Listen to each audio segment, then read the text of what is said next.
enhancements. One of the policies that's changed in recent times, of course, is the so-called two-up policy, where now the minimum patrol size, if you like, has to be 2 police officers, whereas in the past it used to be 1.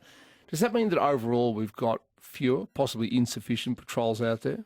Well, I think this has had the biggest impact on our road, our highway patrol system, rather than because the police did a lot of security upgrades for those police stations where you could still have one up in some, particularly our rural ones. But it's really been in the cars for road safety, and we recently funded some additional road safety capacity. But I think today's decision by the Supreme Court, I think it was the County Court, about Bessem, the terrorist today. Got 10 years. Yeah, who pleaded guilty to basically wanting to attack police officers. And it's a reminder that, in fact, our police officers are at higher risk than they've ever been before. Sure. So the two-up policy, I think, is the right policy, but it does mean, particularly in road safety, we have to look at new ways to ensure that we've got the right presence, and that's what we did last week. Okay, you mentioned Bessem, who's pleaded guilty and he's got a 10-year sentence, and he threatened police officers. Now, we've had recently a large increase in the number of police vehicles being rammed.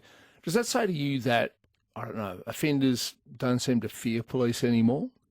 Well, I had this conversation over the last few days with the Chief Commissioner and also with the Assistant Commissioner, Lean, because we have definitely seen, particularly in the ramming of cars, it's gone from 36 in 2014 up to 103. Yes, it's almost tripled. In fact, It has, and we've also seen with that, I think there was 14 officers injured as a result of the ramming in the last, out of that 103. So it's definitely going up, that definitely offenders are behaving differently.